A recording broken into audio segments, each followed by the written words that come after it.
Assalamualaikum warahmatullahi wabarakatuh. Jumpa lagi dengan Kartini Channel dalam masakan sederhana teman-teman. Hari ini saya mau bikin sate taichan ya teman-teman.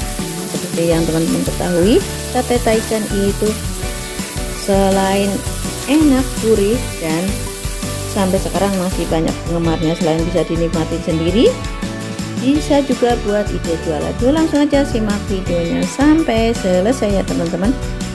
Untuk bumbu-bumbunya ada bawang putih, kaldu ayam, lada bubuk, kecap ikan, garam, dan penyedap rasa. Untuk kecap ikannya bisa diganti kecap asin ya teman-teman.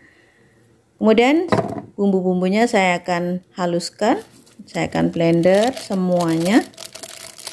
Atau teman-teman jika mau diulek juga tidak apa-apa ya teman-teman. Di sini saya hanya ingin mempercepat prosesnya saja.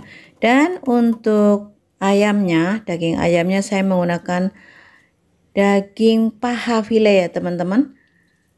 Karena daging paha itu teksturnya tuh lembut ya teman-teman. Dan supaya lebih juicy aja ya teman-teman.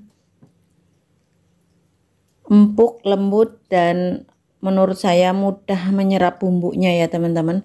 Dan untuk kulitnya pun saya nanti akan sertakan, karena kulitnya pun mempunyai cita rasa yang gurih ya teman-teman. Nah, ini saya akan iris seperti ini. Karena daging paha itu kan kayak berlapis-lapis gitu ya teman-teman. Jadi kita cari aja sesuai dengan lapisan-lapisan supaya tidak hancur ya teman-teman. Dan jika bisa jangan ikuti seratnya ya teman-teman, tapi memotong serat. Ini saya potongnya gede-gede ya teman-teman karena buat konsumsi sendiri. Nah, segitu-gitu ya teman-teman. Jika untuk jualan tentu saja jangan terlalu gede. Nah, ini tadi bumbu yang sudah di blender saya masukkan ke dalam daging. Ini sebagai bumbu marinasi ya teman-teman.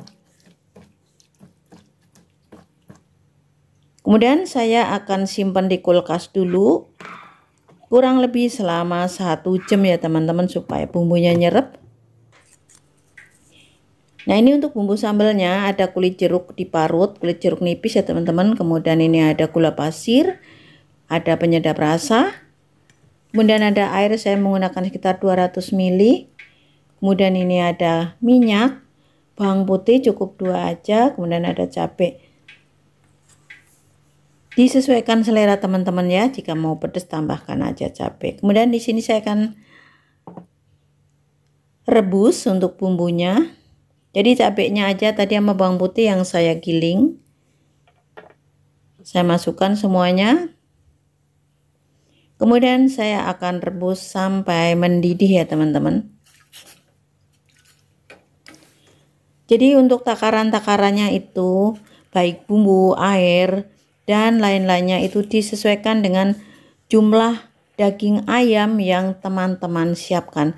Jika daging ayamnya banyak, jadi bumbunya ya dikali lipatkan saja atau disesuaikan dengan selera teman-teman. Jika pengen pedas ya cabenya tidak usah menggunakan cabai keriting tapi rawit semuanya.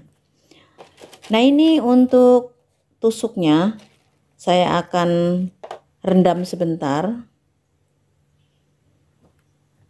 Kemudian ini sudah 1 jam.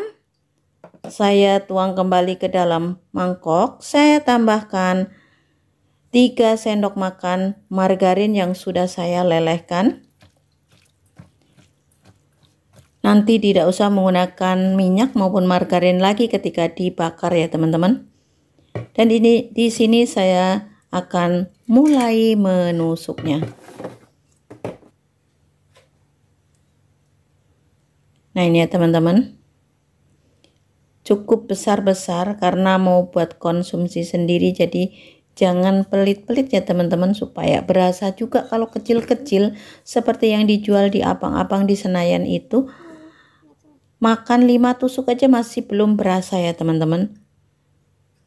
Terima kasih buat teman-teman yang sudah mendukung channel saya sampai saat ini, dan yang baru menemukan channel saya mohon dukungannya berupa like, komen, subscribe, serta jangan lupa nyalakan loncengnya supaya tidak ketinggalan dengan video-video terbaru berikutnya dari saya. Dan jika dirasa bermanfaat, silahkan share sebanyak-banyaknya ke media sosial yang teman-teman miliki. Kemudian di sini saya sudah siapkan untuk panggangannya. Saya menggunakan panggangan seperti ini.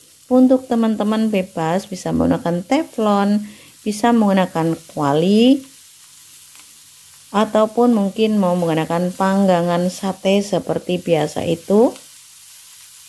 Silahkan saja ya teman-teman, disesuaikan dengan alat yang ada di rumah teman-teman.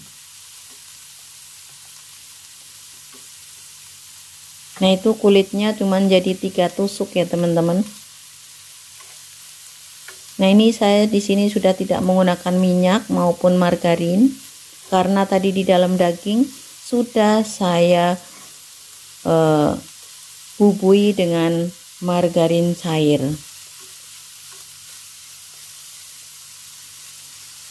Untuk aromanya ini wangi banget ya teman-teman.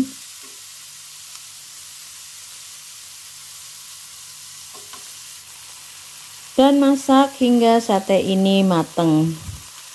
Ini saya akan angkat yang sudah matang aja ya teman-teman, karena menggunakan kompor apinya tidak rata, maka untuk tingkat kematangannya pun tidak sama ya teman-teman. Ada yang sudah matang, ada yang belum, bahkan kadang-kadang ada yang sudah gosong ya teman-teman. Nah, ini makanya sering-sering dibolak-balik. Itu kulitnya ya teman-teman. Nah, itu seperti itu, sudah agak kuning-kuning. Jadi ngangkatnya tidak bersamaan, tidak seperti dipanggang dengan panggangan sate. Nah, ini sudah semuanya. Saya akan matikan kompornya. Nah, ini sudah selesai teman-teman. Tinggal disajikan dan dinikmati bersama sambal serta nasinya. Terima kasih buat teman-teman yang sudah menyaksikan video saya sampai selesai. Sampai jumpa di video-video terbaru berikutnya dari saya. Semoga bermanfaat. Selamat mencoba di rumah sebagai menu tambahan keluarga tercinta teman-teman di rumah. Bisa juga buat ide jualan ya teman-teman, karena sate Taichan ini masih banyak peminatnya ya teman-teman. Jadi silahkan mencoba. Terima kasih. Akhir kata saya ucapkan wassalamualaikum warahmatullahi wabarakatuh.